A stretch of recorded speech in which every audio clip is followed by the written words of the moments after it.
Dear students, class 11th accountancy में आज हम सेकेंड चैप्टर का बेसिक अकाउंटिंग टर्म्स पढ़ेंगे। ये अकाउंटिंग टर्म्स जो है टर्मिनोलॉजी है जो अकाउंट्स में बार बार यूज़ होता है। तो इन सारे वर्ड्स का, इन सारे टर्म्स की मीनिंग क्लियर समझना ज़रूरी है। सबसे पहले इसमें अकाउंट है। अकाउंटिंग पे आते हैं तो अकाउंटिंग मीन्स ए समराइज रिकॉर्ड, मीन्स रिकॉर्डों की एक समरी ऑफ रिलीवेंट ट्रांजेक्शन। किसी भी ट्रांजेक्शन से रिलेटेड जो सारे रिकॉर्ड हैं उसकी जो समरी ए पर्टिकुलर हेड, किसी एक हेड्स में, किसी एक हेडिंग में हम एट ए वन प्लेस, किसी एक जगह पे रिकॉर्ड करें। Means all the entry related to a transaction या related to a accounts recorded at one place, एक प्लेस पे रिकॉर्ड करना। जैसे परचेज से रिलेटेड परचेज हेड के अंदर सारे परचेज की एंट्री रिकॉर्ड कर देना, कैश के अंदर कैश की सारी रिकॉर्ड करना। तो किसी एक पर्टिकुलर हेड्स के अंदर उससे रिलेटेड, उससे रिलेवेंट जितने भी ट्रांजेक्शन हैं उसको रिकॉर्ड करना, उसको समरी के रूप में रिकॉर्ड करना, दैट इज अकाउंट। अकाउंट्स में किसी एक पर्टिकुलर हेड या पर्टिकुलर नाम से ही सारे लेन देन रिकॉर्ड किए जाते हैं। इसमें दो साइड होते हैं, लेफ्ट हैंड साइड LHS उसको डेबिट साइड बोलते हैं, और जो राइट हैंड साइड होता है उसको हम क्रेडिट साइड बोलते हैं। Next capital. कैपिटल क्या होता है students? Means invested bye honour in the firm. कोई भी कैश या मनी या कोई भी प्रॉपर्टी जो कि ऑनर बिजनेस में अपनी फर्म में इन्वेस्ट करे, that is known as capital. It may be cash और एसेट्स। ये कैश भी हो सकता है और ये एसेट्स भी हो सकता है। सो ड्राइंग। ड्राइंग मीन्स होता है कि कोई भी मनी या गुड्स यूज्ड बाय ऑनर, जो ऑनर यूज कर ले from business for personal, business से किसी भी कैश या मनी को या गुड्स को ऑनर जब पर्सनली खुद के काम के लिए, बिजनेस पर्पज से यूज नहीं करता, खुद पर्सनली यूज करता है, तो that is known as drawing. Drawing हो गया। नेक्स्ट आते हैं एसेट्स। एसेट्स का एक मतलब आप समझ लीजिए कि जो कुछ हमारा अपना है, जिस पे हमारा अधिकार है, दैट इज एसेट्स।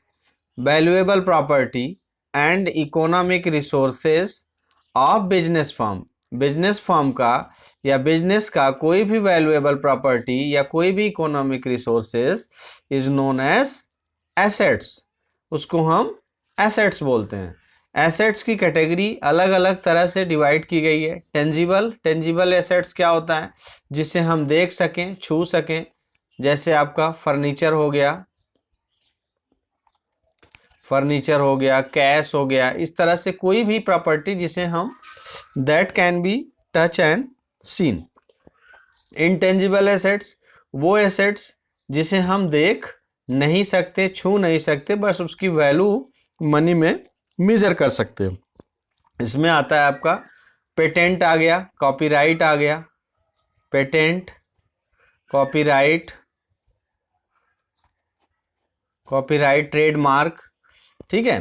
तो ये सारे एसेट्स जो है वो इंटेंजिबल है। गुडविल जो दिखाई तो नहीं देते बट इसकी वैल्यू कैलकुलेट की जाती है, मनी में इसको हम मेजर करते हैं। Current assets. करेंट एसेट्स होता है ऐसा कोई भी assets converging in cash short term, means जिसे हम विद इन 1 ईयर में या बहुत शॉर्ट पीरियड में हम उसे कैश में चेंज कर देते हैं। जैसे हमारा रॉ मटेरियल हो गया, हमारा डेप्टर्स हो गया, ये ऐसे एसेट्स हैं जिससे जल्दी से जल्दी जब चाहे उसे कैश में कन्वर्ट कर सके। इसके बाद आता है नॉन करेंट या फिक्स एसेट्स। फिक्स एसेट्स में ऐसे एसेट जो जल्दी हम कैश में कन्वर्ट नहीं करते, उसको एक बार हम ले लेते हैं बिजनेस में तो वो कई सालों तक उसे यूज करते हैं, बहुत सालों तक। करेंट मतलब वो करेंट एसेट्स नहीं होता कि हम उसे बार बार कैश में चाहिए। इसमें लैंड हो गया, बिल्डिंग हो गया, ठीक है, लॉरी हो गया, ट्रक्स हो गया, ये सारे हमारे फिक्स एसेट्स होते हैं। इसके अलावा फिक्सिशियस एसेट्स होता है।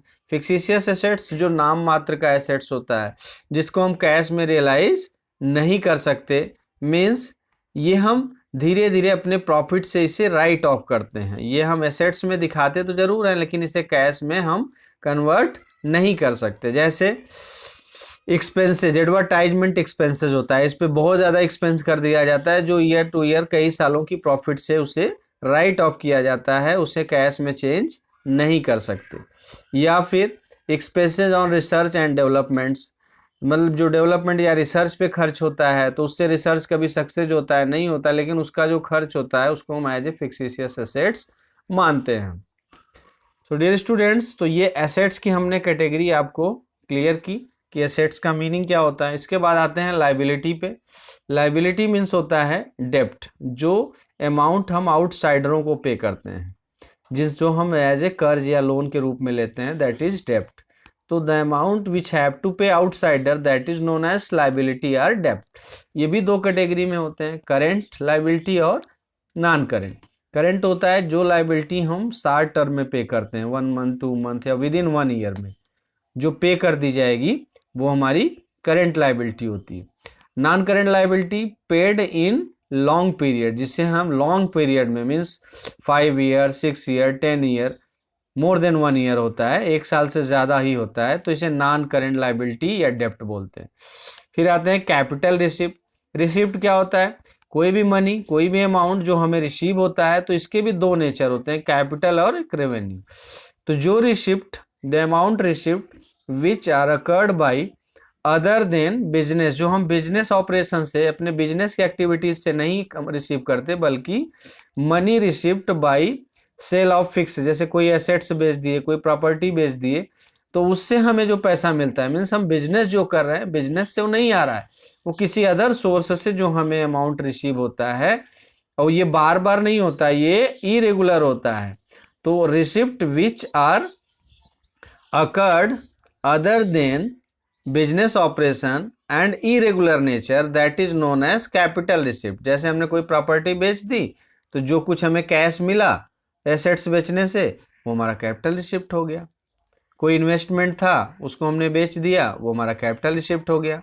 इसी तरह से revenue receipt, revenue receipt which are accrued by normal operation of business, जो हम बिजनेस एक्टिविटीज से अर्न करते हैं, जैसे money receipt by sale of business product, business का प्रोडक्ट बेच के जो हमें अमाउंट आता है वो हमारा क्या होता है, वो रेवेन्यू रिसिप्ट में आता है। इसी तरह से एक्सपेंसेस हो गया। एक्सपेंस क्या होता है? Cost in occurred by business for earning revenue.